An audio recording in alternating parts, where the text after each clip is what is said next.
the Community Participation in Planning project brought a range of partners together, including Ulster University, Community Places, the University of Aveiro and Politecnico di Milano. Over the past 18 months, the partners working on a range of different local projects have been developing and exploring the concept of participation. What does participation actually mean in planning processes? How we can get people more meaningfully involved in participation in shaping local places and local services. We've also had a lot of discussions around the concept of community. Whether that might be the communities of place, of interest, of identity and of practice. And a key focus really of the project has been about making connections between place and between people, and also developing and sharing the learning which has been developing over the course of the 18 months of the project, to identify some of the key learning for embedding participation in planning processes, and also looking at some of the skills which are required from both practitioners and from communities to really ensure and improve place shaping processes.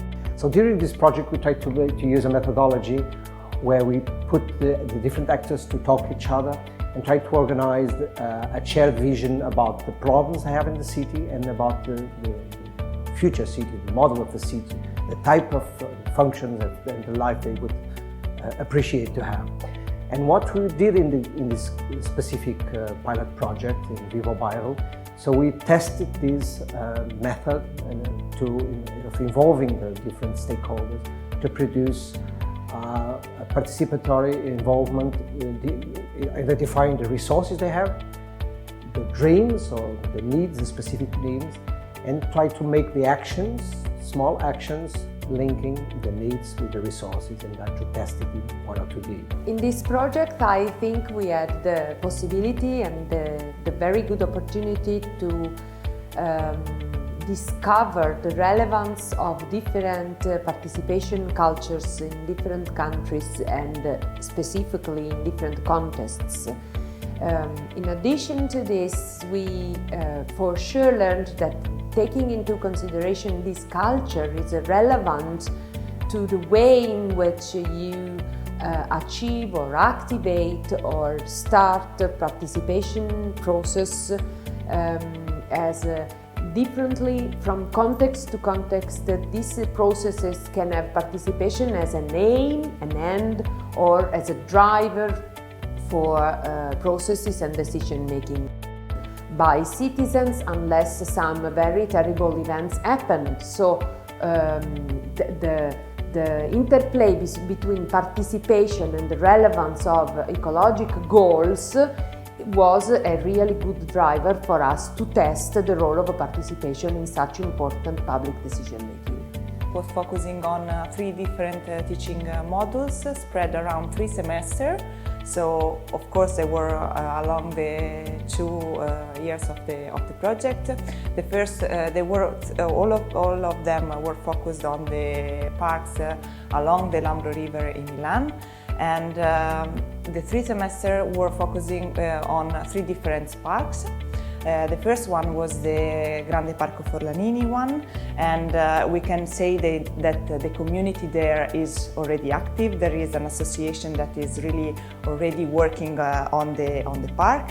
So the students had the possibility to really get involved in a real process and to be in contact constantly with the different stakeholders, institutions like public administration, and also from the region side, more environmental institution than city council administration, and also with the communities. On the second teaching model, they were working on a different park, the Rubattino Lambrate Park, and there we can say that the communities is not active at all. So they worked on the possibility to create traps, to create new communities and to capture the attention both of the institution but also of the citizens and of the different communities existing there.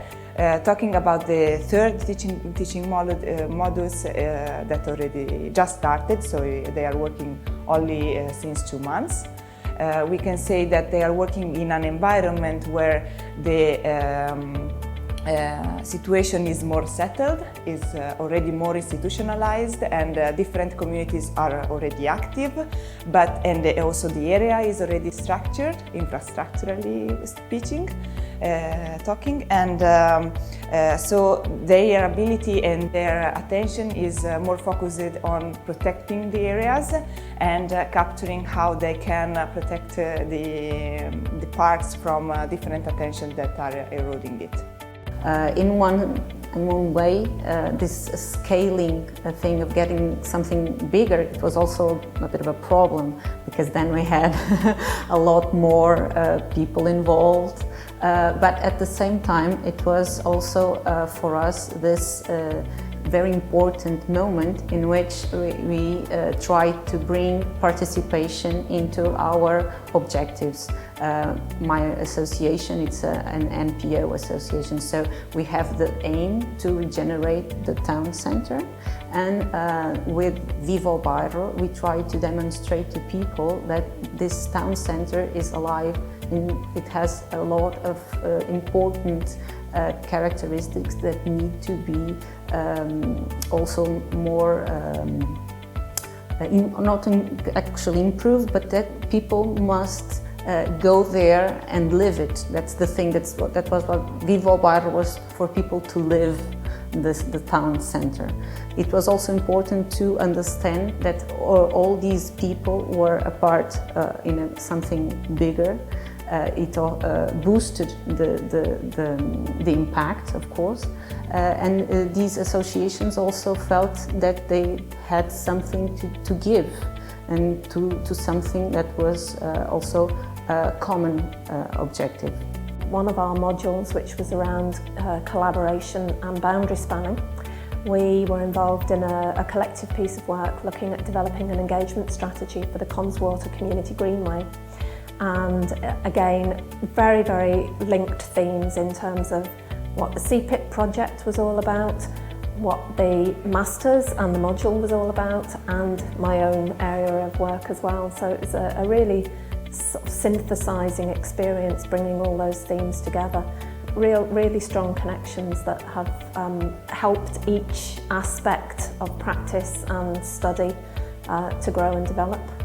The Connswater Community Greenway project is one that has been quite a long time in terms of its implementation, and we arrived on the scene in terms of the engagement strategy piece of work around the sort of near completion of phase 2.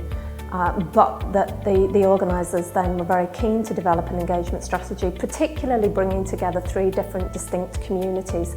And that was something that we were very interested in, particularly in terms of models of participation and how those models could support an engagement, bringing different communities together, but also how that then would enable people to use the Greenway, but connect with other communities as well, and foster relationships where they hadn't physically had those connections in the past.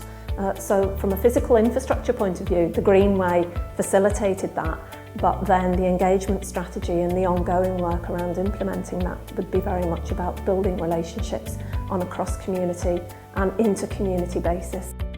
I think being involved in this project helped me because since that I come from Brazil, we had another perspective, and knowing the perspective of the European countries is very good for the enrichment of our knowledge.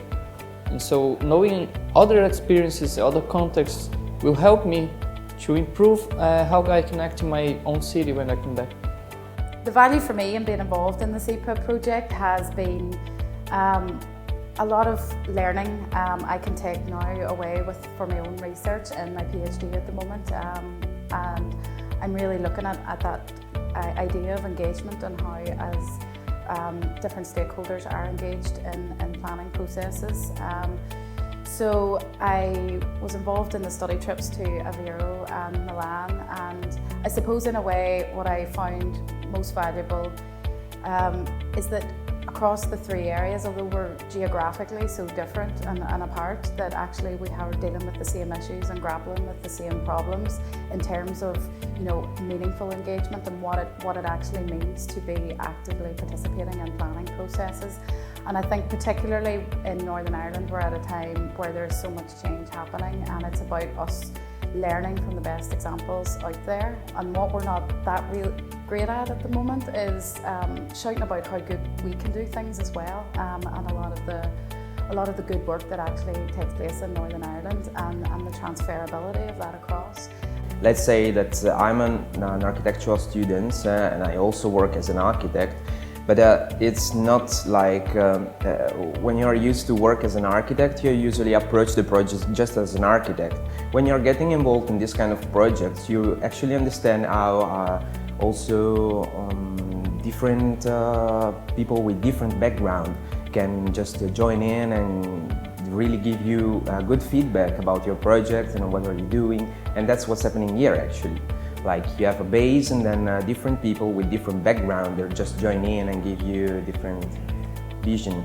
So the unique thing about the project has been able to work with both the academic community, with practitioners, as well as other stakeholders to co-design approaches to community participation and planning, and to explore even the different definitions of planning and of participation that are relevant today.